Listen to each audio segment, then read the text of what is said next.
शीशे का गांव। अरे वाह, देखो तो जरा मेरे शीशे के बर्तन धोने के बाद कितने बढ़िया हीरे की तरह चमचमा रहे हैं। लाजो खुद से बतियाते हुए अपने शानदार शीशे के घर के आगे बर्तन मांज रही होती है। तभी पड़ोसन सांवरी झाड़ू लगाते हुए बोलती है, क्या बात है लाजो, आज तो बड़े तड़के सवेरे सवेरे तुमने इतने सारे बर्तन मांज लिए। क्योंकि अब कालिक वाले बर्तन थोड़ी मांजने हैं, अब गए वो दिन जब हम राख मिट्टी से बर्तन मांजते थे। वैसे इन शीशे के बर्तन आ जाने से मुझको तो बड़ा सुख है। जरा सा साबुन लगाकर स्कॉच ब्राइट घुमाते ही बर्तन एकदम चकाचक हो जाता है। सच में जब से हमने भी शीशे का पक्का आंगन करवाया, झाड़ू लगाने में झिकझिक नहीं होती, वरना मिट्टी कच्चा आंगन बहारने लीपने में आधा दिन बीत जाता था। तभी बूढ़ी दुलारी के आंगन से गर्मा गर्म पकवानों की खुशबू शीशे के गांव के निवासियों तक फैल जाती है। दुख के दिन बीते रे भैया, अब सुख दिन आयो रे। दुख के दिन बीते रे भैया, अब सुख दिन आयो रे। हो गया गुजिया मालपुआ तैयार, इतने पकवान में तो पूरे गांव भर में बायना बाट ही लूंगी। सूरज की किरणें सीधे तौर पर गांव के निवासियों के शीशे के घरों पर बिखर रही हैं। सभी के घर हीरे की तरह चमचमा रहे हैं। कच्चे आंगन में बच्चे शीशे के खेल खिलौने से खेल रहे हैं। कुम्हार अपने आंगन में शीशे के बर्तन उभार रहा है। किसान फसल काटने में जुटे हुए हैं। हर तरफ खुशहाली है। पर क्या इस अनोखे शीशे के गांव के निवासियों का गुजरा हुआ कल भी इतना खुशहाली भरा हुआ था? आइए देखते हैं। जहां जौनपुर गांव के किसान कड़ी धूप में खेत में फसलों से अनाज अलग कर रहे होते हैं। सीताराम काका, अब की बार तो हमारे खेतों में खूब किफायती गेहूं की पैदावार हुई है। पैदावार अच्छी हुई है, फिर भी कौन सा मुखिया जी हम गरीब किसानों को फसलों के बदले बढ़ाकर दाम दे देंगे। इस साल भर लगाकर हम किसान बंजर जमीन को सींच कर फसल उपजाते हैं, फिर फसल के फूलों को पीट कर एक एक दाना निकालते हैं। लेकिन तुम्हारा दुर्भाग्य देखो, अपना न पेट भर खाने को नसीब होता है, न सिर पर एक पक्की छत है। सही कह रहे हो सीताराम काका, सारे सुख तो मुखिया जी भोग रहे हैं। क्या शानदार शीशे की कोठी बनवाई है, हम गरीब लोग कच्चे मकान में दिन काट रहे हैं। जहां एक तरफ आसपास के सभी गांव तेजी से तरक्की कर रहे थे, वहीं जौनपुर गांव आज भी पूरी तरह पिछड़ा हुआ था। गांव के मुखिया को छोड़कर कुम्हार, बढ़ई, लुहार, लकड़हारा किसान सब मिट्टी और फूस की मढ़ाई में रहते थे। मगर मसला केवल यही नहीं था।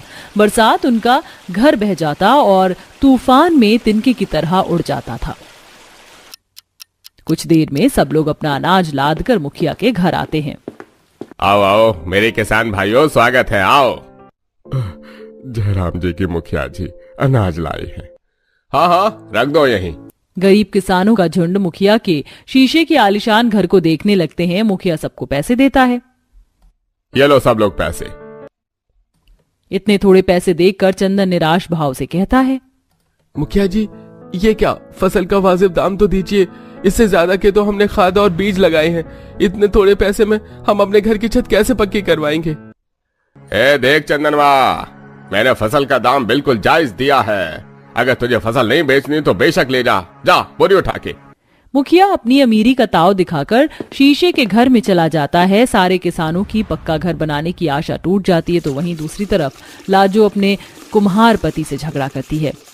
हे राम जी, मेरे तो कर्म फूट गए। रोज रोज कालिक वाले बर्तन मांज मांज कर मेरे गोरे हाथ कोयले जैसे काले पड़ गए हैं। अजी सुनते हो, कब बनवाओगे तुम पक्का घर और कब तक मुझसे मिट्टी के बर्तन मंजवाओगे? सारे सुख तो उस मुखिया की सेठानी के भाग्य में लिखा है। शीशे के घर में रहती है, शीशे के बर्तन में खाती है। तुम भी मेरे लिए शीशे वाला घर बनवाओ। लज्जो, तू क्यों बिना बात के झगड़ा करती है? अरे मैं गरीब कुमार दिन भर चाक पर बर्तन बनाता हूँ तो जाकर थाली में तो निवाले आते हैं। मुखिया की बराबरी में नहीं कर सकता, और इंसान की जितनी की चादर उतने पैर पसारने चाहिए। तो फिर सुन लो, आज से मैं ये कालिक वाले बर्तन नहीं घिसने वाली और खाना भी पकाकर परोस कर नहीं दूंगी। मेरे लिए शीशे की रसोई बनवा कर दो। पता है सेठानी के घर में रसोई भी शीशे की एकदम चमचमाती रहती है और डब्बे भी चिपचिपे नहीं होते हैं। गांव की घरेलू महिलाएं मिट्टी की रसोई और घर आंगन की लिपाई पुताई से परेशान हो चुकी थी। तो वहीं पुरुष लोगों के लिए पेट भरवाना भी भारी पड़ता था, क्योंकि गांव में मुखिया के कांच की फैक्ट्री के सिवा रोजगार का कोई भी दूजा साधन नहीं था। मदन देख, ये शीशे की अलमारी कितनी सुंदर लग रही है। काश के ऐसी सुख सुविधा की चीजें हमारे घर में भी होती। अरे भाई, हमारे तो घर कहीं कोई ठिकाना नहीं है। जरा सा तूफान आता नहीं कि सर से छत छिन जाती है।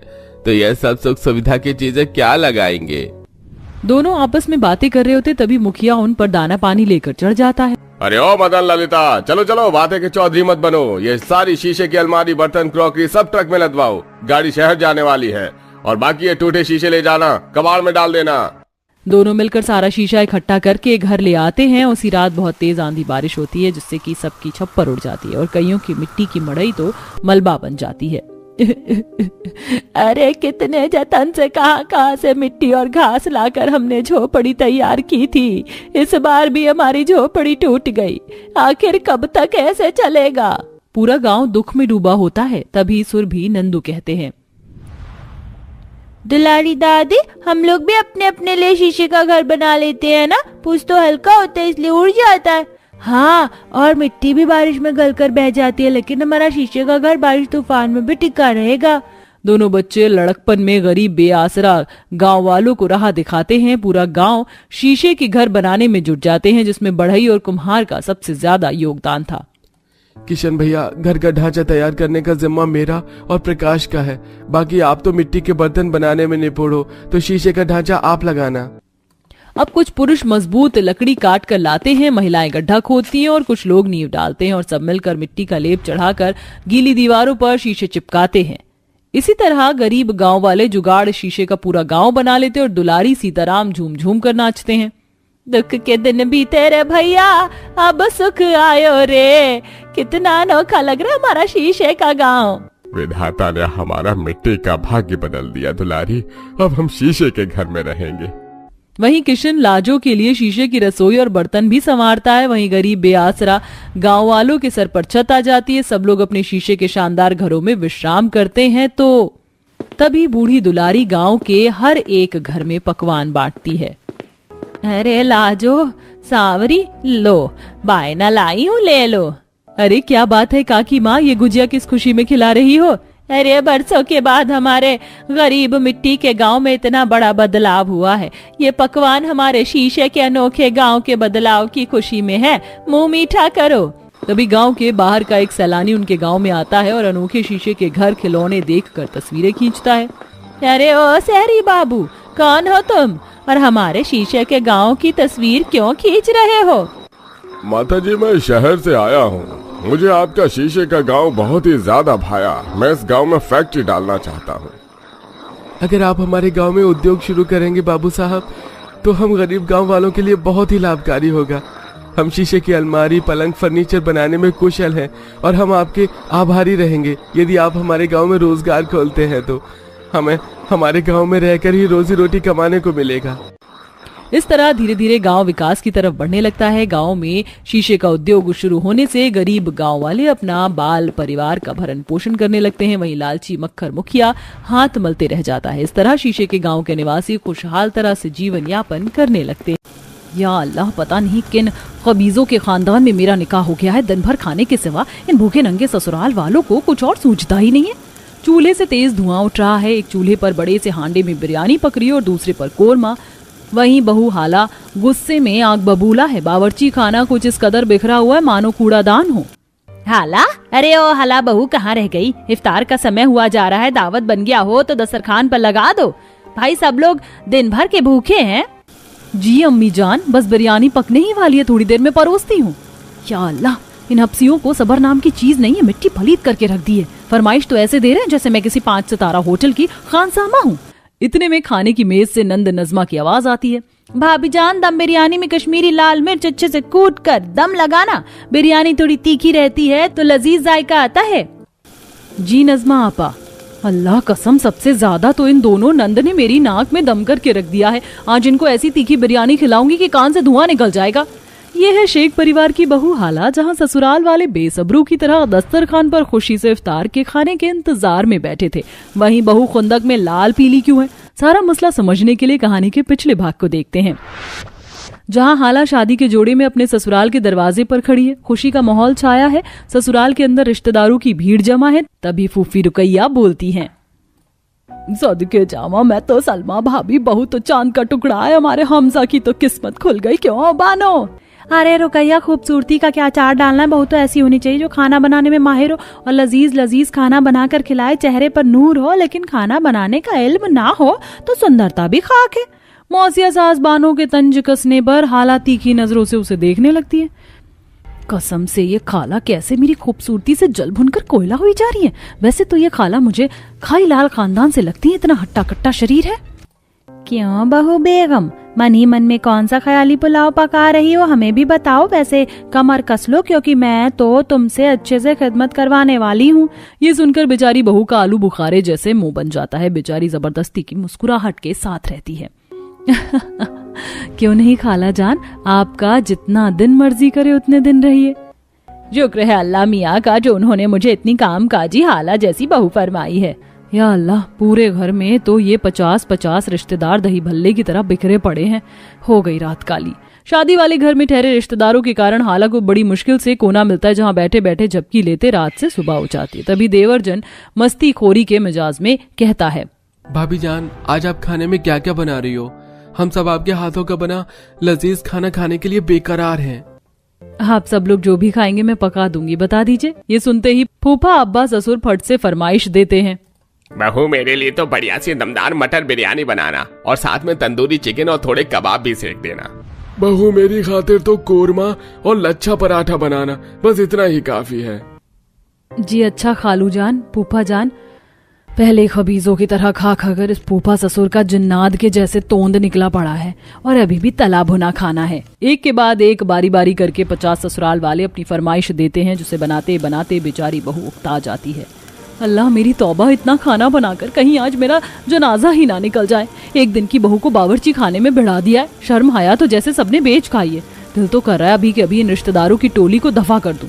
लगभग 2-3 सप्ताह तक ससुराल वाले अपनी खिदमत करवाते हैं और फिर आखिरकार उनके लौटने का दिन आ जाता है, जिसका हाला को बेसब्री से इंतजार था। शुक्र है अल्लाह मियाँ का, घर से रिश्तेदारों की बारात खत्म हुई। रोज रोज किचन में खाना बनाकर मेरी तो कसौटी पर कट रही थी। हाँ, अब तो जाकर आराम फरमाऊंगी। लगभग कुछ दिनों तक तो हाला का उसके ससुराल में अच्छी खासी कटती है, क्योंकि तब तक केवल एक देवर पति सास ससुर को लेकर कुल मिलाकर उसे 4 से 5 लोगों का खाना बनाना पड़ता था। लेकिन अब रमजान का महीना करीब आ जाता है और एक सुबह उसकी दोनों शादीशुदा ननद बड़े बड़े सूटकेस लिए अपने बच्चों के साथ आती हैं।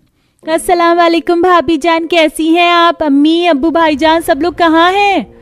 वाह, अभी कोई उठा नहीं है। तुम दोनों का एकदम से कैसे आना हुआ, कोई खबर नहीं थी? भाभी, हम तो आपसे अपनी खिदमत करवाने आई हैं, मगर लगता है आप हम दोनों को देखकर खुश नहीं हुई। इस बार हम रमजान यही मनाएंगी। ये सुनकर जैसे हाला गुस्से में खौल कर नाक चढ़ाते हुए नंदो को घूरने लगती है। या अल्लाह, मैंने कितने ख्वाब सजाए थे कि ससुराल की पहली रमजान खुशी खुशी गुजरेगी, मगर ये दोनों बहनें मुंह उठा कर चली आई हैं। अरे भाभी जान, खड़ी क्या हो? हमारा सूटकेस भारी है, इसे अंदर ले चलिए। फैजू, सनम, आओ बच्चों। जी अम्मी। फैज, मुझे पकड़ कर दिखाओ। दोनों बच्चे भागम दौड़ में गुलदस्ता तोड़ डालते हैं, जिस पर हाला गुस्से से लाल हो जाती है। या अल्लाह, कितने शैतान बच्चे हैं। आते ही उधम मचाने लगे। जैसे ही सब अंदर आते हैं तो सास ससुर दोनों फोन पर रिश्तेदारों से बातचीत कर रहे होते हैं। जी ठीक है असलम भाईजान, आप अम्मी जान को लेकर पहुंच गई। मैं जैन हमजा को आपको लेवाने भेजता हूँ। रमजान के इस साल हम इफ्तार एक साथ खाएंगे और ईद का मुबारक चांद देखेंगे। अरे नहीं बानो, तू और अकरम आ जाओ, त्योहारों पर तो मिलना जुलना होता है। अरे नहीं, हाला बहू क्यों एतराज करेगी? ठीक है, रखती हूँ, खुदा हाफिज। अम्मी जान, फिर से कोई आ रहा है क्या? हाँ हाला बहू, तेरे अब्बा ससुर की अम्मी और भाई का परिवार आ रहा है। मेरी बहन, उनके शौहर, बुआ, फूफी सब लोग आ रहे हैं। कुल मिलाकर 50 लोग कल इस घर में बढ़ जाएंगे। कितनी चहल पहल होगी कल पहले रोजे में। मैं तो बहुत खुश हूँ। हाँ हाँ, आप तो खुशियाँ मनाओगी। मिट्टी पहाड़ तो मेरी होने वाली, पूरा खानदान उठा कर आ रहा है। इसी तरह कुछ रिश्तेदार दिन में तो कुछ रात में और कुछ अगली सुबह रमजान के पहले रोजे वाले दिन धमक पड़ते हैं। बहू रोजा रखकर सबकी खिदमत में भिड़ी होती है। तभी दादी सास सख्ती बरतते हुए कहती हैं, अरे ओ बहू, थोड़ी देर में इफ्तार का समय हो जाएगा, अभी से खाना बनाने की तैयारी में लग जा। ऐसी भाभी जान, क्या क्या बनाने वाली हो इफ्तार में? मैं सोच रही हूँ सबके लिए रुमाली रोटी और सूखी आलू गोभी बना लूं, कम मसाला डालकर। बाकी साथ में अनार, आलू बुखारा, खजूर तो होंगे ही और शरबत भी होगा तो पेट भर जाएगा। मगर भाभी जान, बिना चिकन मटन के बगैर तो बिल्कुल अधूरा लगेगा। एक काम करना, आप थोड़ी चिकन बिरयानी, मटन कोरमा भी बनाना। हाँ बहू, थोड़ा लच्छा पराठा भी बना लेना और अंडे की सब्जी भी ले आना। या अल्लाह, मेरे ससुराल वाले कहीं जिन तो नहीं है। हर एक अकेली बहू पर इतना कुछ बनाने का फार्मा दिया है, जैसे दिन भर की कमी कसर इफ्तार में भर भर कर खा कर निकालेंगे। अल्लाह बचाए ऐसे भुक्कड़ ससुराल वालों से। बेचारी हाला किचन में आती है, जहां आग जितनी बरसती गर्मी तबाही मचा रही थी। सबसे पहले बिरयानी का हांडा चढ़ा देती हूँ, फिर मटन कोरमा की तैयारी कर लूंगी। मटन साफ करने में भी अच्छा खासा टाइम लगेगा। दिन भर के रोजे में इतना सब कुछ बनाने में हालांकि गर्मी से हालत खराब हो जाती है, कई बार चक्कर भी आते हैं। या अल्लाह, मेरा सर फटा जा रहा है बहुत जोर से। अम्मी जान, मामी खाना कब बना कर लाएंगे? मुझे जोर की भूख लगी है। बस थोड़ी देर सब्र रखो फैज, तब तक तुम खजूर खा लो। वैसे भी तुमने कौन सा रमजान का रोजा रखा है। लगभग 2-3 घंटे में बहू इफ्तार की दावत दस्तरखान पर लगाती है। भुक्कड़ ससुराल वाले बिना दुआ पढ़े टूट पड़ते हैं। तभी दादी नूरजहां एक खट्टी डकार मारते हुए कहती है, सुभान अल्लाह, क्या खस्ता तंदूरी चिकन बनाया है और ये लेग पीस खाने में लाजवाब लग रहा है। अल्लाह मेरी तौबा, ये दादी जान की खुराक कितनी ज्यादा है। सारी तंदूरी चिकन हड़प गई। देखते देखते 50 ससुराल वाले सब कुछ चट कर जाते हैं, जिस कारण बेचारी बहू के लिए बस शरबत और 2 खजूर ही बचते हैं। अब ये रोजे के दरमियान रोजाना का सिलसिला बन जाता है। सहरी में सब हल्का फुल्का खाते, मगर इफ्तार में इतने सारे व्यंजन बनाना हाला के लिए भारी पड़ता है। कैसे सबक सिखाएगी हाला अपने ससुराल वालों को। अल्लाह कसम, अब तो हद हो गई। अरे इफ्तार बना रही है बीरबल की खिचड़ी, बहू दावत लगा भी दे।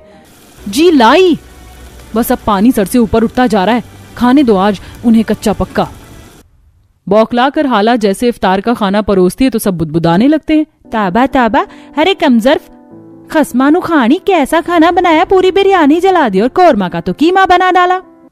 फूफी जान, मुझ पर दाना पानी लेकर चढ़ने की जरूरत नहीं है। अरे आप लोगों ने तब से मछली बाजार बना रखा है। इतनी जल्दी पड़ी थी इफ्तार करने को। मैं बहू को खानसामा नहीं जो 50-50 खबीजों को खिलाऊं, हद होती है।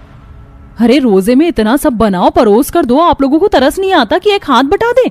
बोलते बोलते कमजोरी के चलते हाला को चक्कर आ जाता है। तभी हमजा ऐन मौके पर उसे संभाल लेता है। हाला, हाला तुम ठीक तो हो?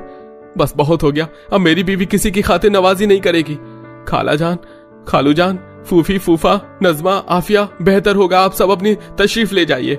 हमजा के फैसले को सुनकर रिश्तेदार मुंह फुलाकर चले जाते हैं, लेकिन हाला की ननद जो कि उनकी सगी थी, दोनों ठहर कर उसकी सेवा पानी करती हैं और इस बार का खाना सास सलमा खुद बनाकर दस्तरखान पर लगाती है। सब लोग खुशियों भरा इफ्तार करके रोजे खोलते हैं।